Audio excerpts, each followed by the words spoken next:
Welcome back to 360 education classes. My name is Vivek Gupta. I hope so कि आपने पहला part देख लिया होगा इसका। ठीक है, अब सेकंड पार्ट में आते हैं।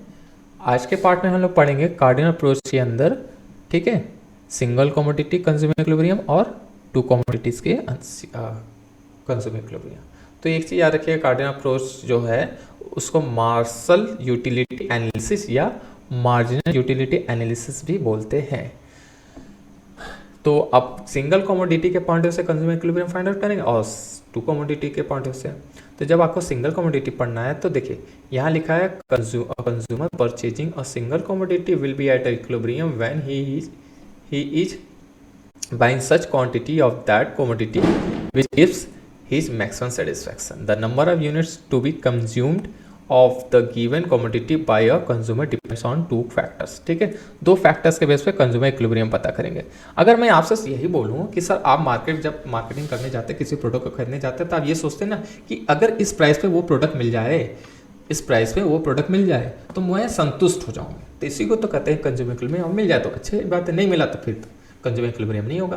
तो इकोनॉमिक्स पॉइंट ऑफ व्यू से थ्योरेटिकली हम देखेंगे दो कंडीशन होना चाहिए। पहला प्रोडक्ट का प्राइस देना चाहिए और उसकी मार्जिन यूटिलिटी पता होना चाहिए। ठीक है, तो इसको एक एग्जांपल से समझते हैं।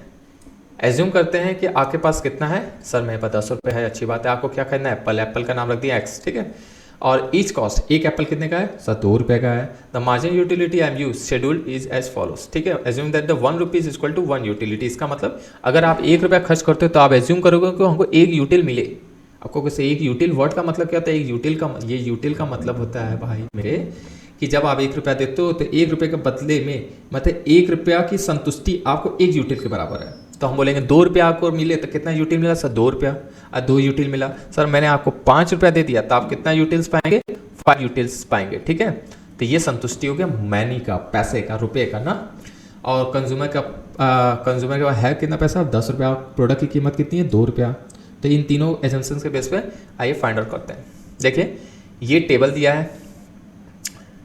अब इस टेबल में आपको बस ये देखना है कि सर इसके बराबर हो जाए। ओ माय गॉड, ये क्या बोल रहे हैं सर, क्या बराबर हो जाए। MUX कहोगे, MUX क्या होता है, MU का फुल फॉर्म होता है मार्जिन यूटिलिटी, और X क्या होगा, प्रोडक्ट का नाम। X यहाँ एप्पल कहते हैं। तो अगर उसकी संतुष्टि उस दिए हुए प्राइस के बराबर हो जाए तो हम बोलेंगे कंज्यूमर इक्विलिब्रियम हो गया। अब दिए हुए प्राइस का मतलब, पहले इस टेबल को देखिए। मैं एक प्रोडक्ट दिया, उसकी संतुष्टि आपको कितना मिल रहा है, 14। इसका मतलब है एक एप्पल खाए तो कितना यूटिलिटी मिला, सर 14 मिला। हम 2 एप्पल खिलाए तो कितना मिला, सर 12 मिला। एक और एप्पल खा लो, नहीं खा लो तो तुम बोले सर 10 यूटिल मिला। हम बोले एक और खा लो, 8 यूटिल मिला। एक और खा लो तो तुम बोले 6 मिला। तो देख रहे हो जैसे जैसे क्वांटिटी बढ़ते जाए यूटिलिटी गिरता जा रहा है। अब दुकानदार सोचेगा कि ये कंज्यूमर कितने यूनिट पे 10 रुपया देने के लिए तैयार है, 10 रुपया देने के लिए तैयार, क्योंकि दुकानदार को पता है कि इसके पास 10 रुपया मैक्सिमम उसको खर्च करना है। तो अगर आप ध्यान देंगे, मैं इसको थोड़ा इरेज कर दे रहा हूँ। ये क्या हिल जा रहा है,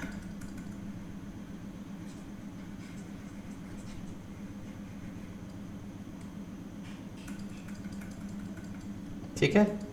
अब ध्यान देंगे कि दुकानदार ये सोचे अगर इसको 3 प्रोडक्ट दें, 3 एप्पल दें, तो तीनों एप्पल खाने के बाद उसकी यूटिलिटी कितनी हो जाए, 10 हो जा रही, और उसके पास है भी कितना, 10 रुपये। तो कह सकते हैं कि कंज्यूमर का इक्विलिब्रियम कब होगा, कंज्यूमर अब ये सोचेगा कि हमको 10 रुपये में 3 एप्पल मिल जाए तो उसकी 10 यूटिलिटी मिल जाएगी। और ये 10 इस 10 रुपये के बराबर है। क्यों, क्योंकि 1 रुपया 1 यूटिल के बराबर मैंने बोला था ना। तो चाहे 10 रुपये दे या 10 यूटिल मिले तो बात एक ही हो गया। तो इस फॉर्मूले के अकॉर्डिंग देखोगे MUX की वैल्यू कितनी है, 10, और प्राइस भी कितना है उस प्रोडक्ट के, 10। ठीक है, तो इस तरीके से कंज्यूमर इक्विलिब्रियम कहाँ पे होगा, 3 यूनिट पे होगा। तो 3 यूनिट अगर उसको दें 10 रुपये में तो उसकी यूटिलिटी कितनी हो जाएगी, 10। तो यही मेरा क्या बन जाएगा मार्केट में कंज्यूमर इक्विलिब्रियम। ठीक, अब ये तो फॉर्मूला बेस पे हो गया कि अगर इससे फॉर्मूला पूछा बोल देगा MUX divide by PX, single commodity का फॉर्मूला है। ठीक है, ये भी उसके उस फुल फॉर्म में लिखा है। अब इस पर क्वेश्चन पूछता है आमतौर पर थोड़ा सा ट्विस्ट करके कि अगर सर कंडीशन ये वाला हो, क्या है ये, MUX ग्रेटर देन PX। अब इसका मतलब क्या हुआ, इसका मतलब ये होता है, देखिए ये MUX वाला टेबल है, कॉलम है। ठीक है, अब देखो ये MUX ग्रेटर देन PX है कि नहीं, दिख रहा है, हाँ सर 10 रुपये से ज़्यादा यूटिलिटी मुझे मिल रहा है। तो ऐसे सिचुएशन में क्वेश्चन बनेगा क्या प्रोडक्ट को और वो कंज्यूम करेगा, तो आंसर है यस। देखिए वो तब तक करता जाएगा, कंज्यूम बढ़ाता जाएगा, कंजम्पशन लेवल बढ़ाता जाएगा जब तक उसकी यूटिलिटी 10 रुपये के बराबर ना हो जाए, 10 रुपये के बराबर ना हो जाए। ठीक है, तो अगर लिखा हो MUX ग्रेटर देन PS तो प्रोडक्ट का कंजम्पशन इंक्रीज होगा कि डिक्रीज, तो बोलना है कि सर इंक्रीज होगा, क्योंकि उसको कंजम्पशन लेवल बढ़ाने से उसकी यूटिलिटी गिराना है। ठीक है, अगर इसको रिवर्स कर दे कि when MUX less than PX, देखो ये दोनों सिचुएशन में आप देखोगे तो ये क्या हो रहा है, अब यहाँ पे ये हो जा रहा है ना, तो ऐसे सिचुएशन में उसके कंजम्पशन लेवल को क्या करेगा, डिक्रीज करेगा। क्या करेगा, डिक्रीज करेगा, ताकि उसकी यूटिलिटी बढ़ जाए। ठीक है, तो ये आंसर हो जाएगा जब MUX लेस देन PX है तो आप बोलिएगा कि उसकी कंजम्पशन लेवल को डिक्रीज करेगा। सो सिंपल है, अगर प्रोडक्ट का कंजम्पशन बढ़ाओगे तो उसकी संतुष्टि धीरे धीरे कम होते जाएगा, और कम खिलाएं ताकि संतुष्टि क्या रहेगा, हमेशा ज़्यादा हो जाएगा। ठीक है, जैसे आपको लाल पेड़ा खिलाएं तो पहला लाल पेड़ा खाएं बहुत ज़्यादा रहे, लेकिन लगातार खिलाते जाएंगे तो कम हो जाएगा। तो इससे बढ़िया हम आपको कम खिलाएं, रोज़ थोड़ा थोड़ा खिलाएंगे तो क्या होगा, आपका यूटिलिटी हाई रहेगा। तो अल्टीमेटली तो कंज्यूमर इक्विलिब्रियम कब होगा, MUX इक्वल टू PX। देखिए यहाँ पे भी टेबल से समझाया जा रहा है कि ये प्रोडक्ट की क्वांटिटी है और उस प्रोडक्ट को जैसे जैसे कंज्यूम करोगे तो उसकी यूटिलिटी क्या होगा, डिक्रीज होगा। सर डिक्रीज क्यों होता है, अरे आप ही सोचो, आप खाना खाते हो, लगातार खाना खाओगे तो उसे मन नहीं भरेगा, पेट नहीं भरेगा, तो यूटिलिटी वही होता है, गिरते जाएगा। अब नेक्स्ट कॉलम क्या है, MU in terms of money, एक यूनिट इक्वल टू 10 रुपये। मतलब अगर आपको हम 10 रुपया दें तो आपको कितना यूटी मिले, जैसे त्योहारी मिलता है ना त्यौहार में, तो आपको 10 रुपया देता, आप इकोनॉमिक्स टर्म में बोले हमको 1 यूनिट का संतुष्टि मिला, क्योंकि हमको 10 रुपया ही मिला, तो आपको 20 रुपया देता तो बोला 2 यूनिट। ठीक है, ये यूटिल होगा। ठीक है, यूनिट पे तो 100 रुपया। ठीक है, कब होगा, ये आपका 10 × 10। ठीक है, ये 8 यूनिट 8 यूटिलिटी मिला, तो कितना रुपया मल्टीप्लाई कर देंगे तो MUX आ जाएगा 80, फिर इसका मल्टीप्लाई कर देंगे 70, फिर 5 यूटिल का 10 पैसे मल्टीप्लाई 50, तो ऐसे ऐसे 30 10 आ जाएगा। अब मार्केट में उस प्रोडक्ट की कीमत कितनी है सर, 50 पे 50 पे 50 पे 50 पे 50। ठीक है, चाहे 1 यूनिट खरीदो तो हम 50 पे देंगे, 2 खरीदे तो भी 50 पे, 3 खरीदोगे तो भी 50। ये हम क्या करें, अलग अलग क्वांटिटी पे सेम ही प्राइस रखें, उसकी संतुष्टि पता कर रहे हैं। तो आप देखोगे यहाँ से लेकर यहाँ तक, ये देखो यहाँ से लेकर यहाँ तक में देखोगे आपको क्या दिख रहा है कि सर MUX की वैल्यू ग्रेटर देन है, ये x है, MUX क्या है, ग्रेटर देन दिख रहा है ना, इसमें। तो ऐसे सिचुएशन में क्या होगा कि आप कंजम्पशन लेवल बढ़ाते रहोगे, क्यों, जब तक MUX PX के बराबर ना हो जाए। तो कहाँ पे हो जाएगा, यहाँ पे हो जाएगा ना। और एक सिचुएशन आएगा कि MU लेस देन PX हो जाएगा, तो ऐसे सिचुएशन कंजम्पशन लेवल क्या कर दोगे, डिक्रीज कर दोगे। जैसे डिक्रीज करोगे तो आपका मार्जिन यूटिलिटी इंक्रीज होने लगेगा। ठीक, अब सिंगल कमोडिटी क्लियर हो गया, तो अब पढ़ते हैं 2 कमोडिटी के पॉइंट ऑफ व्यू से। ठीक है, the law of diminishing margin utility applies in case of either one commodity और one use of commodity. However, in the real life, a consumer normally consumes more than one commodity. In such a situation, law of equimarginal helps in optimal allocation of his income. आमतौर पे एक product को नहीं use करते, हम लोग एक से अधिक यूज करते हैं। तो 2 कमोडिटीज में कंज्यूमर इक्विलिब्रियम कैसे फाइंड आउट करेंगे, ये भी मार्शल ने ही एक्सप्लेन किया था। तो इसमें पढ़ेंगे कंज्यूमर इक्विलिब्रियम फॉर 2 कमोडिटी, जिसको कार्डिनल अप्रोच के अंदर पढ़ेंगे। तो इसमें भी कुछ ये कौन से बता रहा है कि सर MUX का मतलब ऊपर ऑलरेडी आप पढ़ रखे हैं कि MUX क्या है, margin utility of goods X, PX क्या होता है, उस प्रोडक्ट की प्राइस। ठीक है, X की प्राइस, X क्या है, प्रोडक्ट का नाम, और 2 कमोडिटी है तो X प्रोडक्ट हो गया तो दूसरा Y हो जाएगा। तो Y प्रोडक्ट को कंज्यूम करोगे तो मार्जिन यूटिलिटी ऑफ Y हो जाएगा, और Y का प्राइस भी तो होगा। ठीक, तो ये था उसका फुल फॉर्म। अब आप इस एग्जाम्पल से समझते हैं कि how to find out the consumer equilibrium under the cardinal approach for 2 commodities. ठीक है, तो पहला आपको कुछ एज्यूम करना पड़ेगा, सर प्रोडक्ट की प्राइस कितनी है, सर 2 रुपया है, किसका, X प्रोडक्ट का, Y का प्राइस कितना है, कितना 1 रुपया है सर, कंज्यूमर के बाद इनकम कितना है, तो बोलना 6 रुपया है।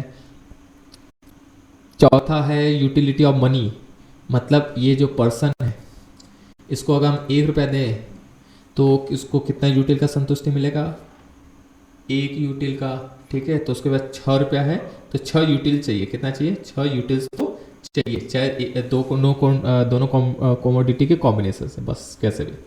तो अब देखो टेबल में, देखो टेबल ये product 1 unit, 2 unit, 3 unit, 4 unit.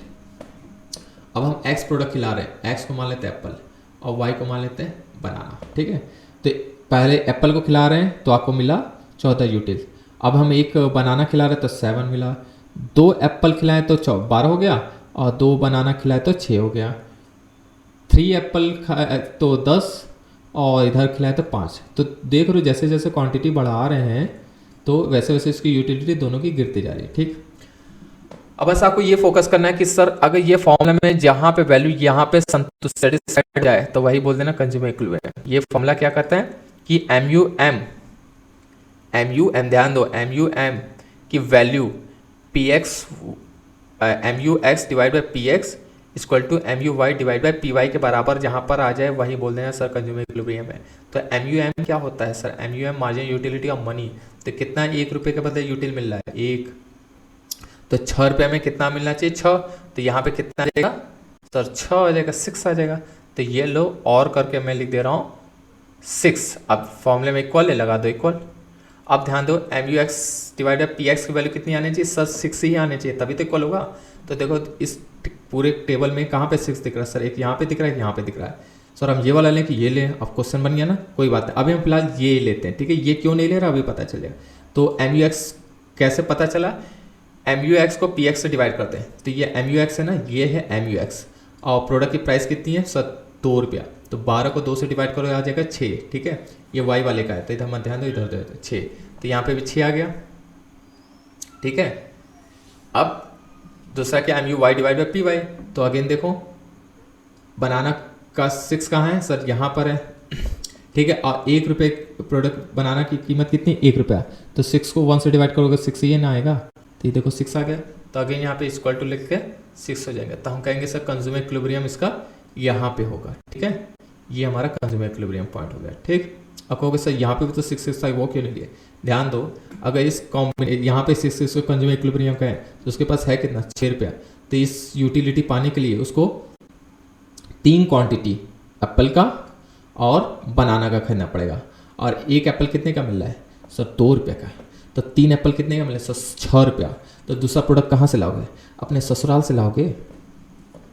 तो इसका मतलब ये होगा ये कॉम्बिनेशन इसलिए नहीं चूज कर सकते हैं क्योंकि आपके पास इनकम भी तो लिमिटेड है, 6 रुपये से ज़्यादा तो खर्च नहीं कर सकते।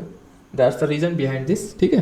तो इसलिए आप यही कॉम्बिनेशन को चूज करेंगे, 2 एप्पल 2 बनाना, ठीक है, जिसकी वजह से यही कंज्यूमर इक्विलिब्रियम हो जाए। तो सर ये ऊपर वाला क्या मतलब है, नीचे ये नीचे का क्या मतलब है, देखो अभी समझ जाओगे। पहले मैं इसको इरेज कर दूँ। हाँ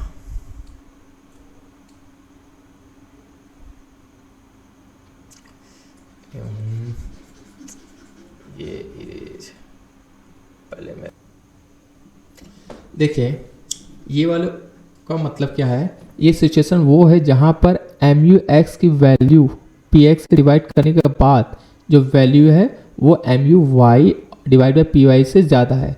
तो इधर देखोगे ये है MUX की वैल्यू, ठीक है। अगर हम यहाँ पे फिगर थोड़ा चेंज है, यहाँ पे अगर ध्यान दोगे कि ये जो है डिवाइड करने के बाद कितना आ रहा है 8, ठीक है। और ये फिगर देखो ये क्या है 7, तो 7 ये फिगर गलत है यहाँ पर, ठीक है। ये कट कर दे रहे हैं, क्यों, क्योंकि सर MUY कितनी है 7 है। अब फॉर्मूले में क्या लिखा है MUY, ये देखो लिखा है ना MUY डिवाइड बाई PY। तो PY कितनी है सर 1 रुपया है, एक प्रोडक्ट की कीमत Y की कीमत 1 रुपया है। तो MUY को 7 से 1 से डिवाइड करो तो 7 आएगा ना, तो यहाँ पे 7 आ जाएगा। तो अब देखो ये वैल्यू ग्रेटर देन इससे है ना, तो ये देखो ये सिचुएशन ग्रेटर देन बन रहा है। तो इसमें कहना क्या चाह रहा है, ये सिचुएशन में हम प्रोडक्ट X को और कंज्यूम करेंगे। सर क्यों कंज्यूम करेंगे, तब तक करेंगे कंज्यूमर जब इसकी वैल्यू इस MUY के बराबर ना आ जाए। तो हम इस प्रोडक्ट को कंज्यूम करते रहेंगे, किसको X प्रोडक्ट को, ठीक है, क्योंकि ये अभी सिचुएशन ग्रेटर देन का है X वाले के लिए। और नीचे वाला क्या लिखा है इक्वल फॉल इन MU पर रुपीज़, ठीक है। ये कहना चाहता है जो आपका जो मार्जिनल यूटिलिटी पर रुपीज़ है वो फॉल हो रहा है यहाँ पे, मतलब धीरे डिक्रीज हो रहा है। आई गिरते गिरते एक ऐसा सिचुएशन आ जाएगा जहाँ पे MUX, ठीक है, MUX क्या हो जा रहा है ये देखो, हाँ ग्रेटर देन यहाँ पर भी है, ठीक है। इधर देखो MUX ये है ना, इसको डिवाइड करने में कितना आ रहा है, 5 आ रहा है, ठीक 5 आना चाहिए। देखो ये x है ना, तो ये हो गया 8 और 2 है तो ये हो जाएगा तुम्हारा 4 ना हो जाएगा, ये 4 हो जाएगा। और यहाँ पे भी देखोगे तो से यहाँ 4 है तो ये हो जाएगा, यहाँ 4 सही तो है, देखो यहाँ 4 हो जाएगा, यहाँ पे 4, ये 5 तो नहीं होगा, ठीक है। लेकिन अब ये वाला फिर इक्वल नहीं, अब यहाँ पे दोनों तो इक्वल हो जा रहे हैं, दोनों इक्वल तो हो जा रहे हैं सर, ठीक है। बट प्रॉब्लम इज यार कि ये कंज्यूमर क्लू में इसलिए नहीं हो पा सकता कि इस यहाँ पे आने के लिए कॉम्बिनेशन में आपको 4 यूनिट चाहिए होगा एप्पल का बनाना का। तो ये कॉम्बिनेशन के लिए भाई 4 एप्पल इसका तो आया है तो 6 रुपये ना, कहाँ से खरीद पाओगे 4 यूनिट एप्पल और 4 यूनिट बनाना, नहीं ना खरीद पाओगे। तो इससे बेहतर ये कॉम्बिनेशन बन ही नहीं पाएगा क्योंकि अब पैसा भी तो लिमिटेड है। और अगर ऐसा सिचुएशन आता है कि सर अगेन ग्रेटर देन जैसे वाला सिचुएशन ऊपर है, तो या तो प्रोडक्ट एक्स को कंज्यूम करोगे या तो वाई को लेस कंज्यूम करोगे या लेस बाई करोगे, तो ऑटोमेटिकली जो वाई का मार्जिन यूटिलिटी वो बढ़ जाएगा, तो एम यू एक्स के बराबर आ जाएगा। तो इन शॉर्ट में आपसे आमतौर पे यही क्वेश्चन पूछता है कि सर जब हमारा ये सिचुएशन आ जाएगा कि एम यू एक्स ना, ये वाला M U X divide by P X greater than M U Y divide by P Y होगा, ठीक है, यहाँ पी वाई होगा। अगर होगा तो ऐसे सिचुएशन किस प्रोडक्ट का कंजम्पशन इंक्रीज करेंगे या डिक्रीज करेंगे, तो इंक्रीज को जो ग्रेटर देन है याद रखना, इसको ट्रिक से याद करो, जिस जो ग्रेटर देन है उसी का प्रोडक्ट कंजम्पशन इंक्रीज कर दोगे, कंजम्पशन लेवल क्या कर दो बढ़ा दोगे। तो एक्स बढ़ा है तो एक्स का कंजम्पशन बढ़ा दो। अब देखो वाई, ये वाई होगा, ठीक है, वाई सर ग्रेटर देन है तो वाई का कंजम्पशन इंक्रीज कर दो, या रिवर्स कर सकते हो सर। रिवर्स में क्या बोलोगे कि ग्रेटर देन है ये, ठीक है, तो किसका कंजम्पशन कम करोगे सर, रिवर्स में वही सोचना है। देखो जो लेस देन है उसको लेस कंजम्पशन करो, ये लेस है इस कंडीशन में, क्या ये लेस है ना वाई वाला, तो इसका लेस कंजम्पशन करोगे ना, या डिक्रीज कर दोगे कंजम्पशन किसका, वाई का, क्योंकि वाई डिक्रीज है। और यहाँ पे देखो यहाँ पे एक्स कम है ना, एक्स लेस देन वाई है, तो यहाँ पे बोलना कि सर हम एक्स को कम कंज्यूम करेंगे या डिक्रीज कर देंगे, डिक्रीज करोगे तो ऑटोमेटिकली वो क्या हो जाएगा, कंजम्पशन इसका मार्जिन यूटिलिटी बढ़ जाएगा, ठीक है। तो ये 3 कमोडिटी में भी पूछ सकता है, तो बोल देंगे सर 3 कमोडिटी में जहाँ पे M U M equal to M U X divide by P S equal to M U Y divide by P Y और M U Z divide by P Z हो जाएगा, यहाँ वाई हो जाएगा, बार बार Z आ जाएगा, ठीक है। तो ये 3 कमोडिटी के लिए ग्राफिकली भी देखोगे तो देखो यहाँ पे 2 ये कमोडिटी एक्स के लिए हो गया, ठीक है, ये कमोडिटी एक्स के लिए हो गया, ये कमोडिटी वाई का ले लो, ठीक है। अब जहाँ जैसे जैसे कमोडिटी एक्स को कंज्यूम करो उसकी मार्जिन यूटिलिटी डिक्रीज होगी ना, और वैसे वैसे इसकी वाई का भी डिक्रीज होगी प्रोडक्ट की। तो जहाँ पे इंटरसेक्ट करेगा, जहाँ पे इंटरसेक्ट करेगा वही क्वांटिटी खरीदोगे एक्स और वाई गुड्स का, 5 और 5, और वहाँ पे देखोगे जो प्रोडक्ट खरीद रहे 5 जितना गिवन इनकम है वो भी इसके बराबर होना चाहिए, एम यू एम के बराबर होना चाहिए, ठीक है। तो वही कंज्यूमर इक्विलिब्रियम हो जाएगा। तो आई होप सो कि आपको कार्डिनल अप्रोच के अंदर सिंगल कमोडिटी और 2 कमोडिटीज़ के कॉन्सेप्ट क्लियर हुआ होगा। अब हम लोग नेक्स्ट वीडियो में पढ़ेंगे ऑर्डिनल अप्रोच, ठीक है। अगर आपको ये वीडियो पसंद है तो प्लीज़ सब्सक्राइब कीजिएगा, आपका एक सब्सक्राइब हमारे लिए महत्वपूर्ण होगा, ठीक है। सो नेक्स्ट वीडियो में ऑर्डिनल यूटिलिटी पढ़ेंगे। और इंपॉर्टेंट बात ये है कि सर अगर ये आपको पीडीएफ चाहिएगा मुझे व्हाट्सएप नंबर पर हेलो भेज दीजिएगा और मैं आपको ये free of cost PDF provide कर दूँगा, ठीक है।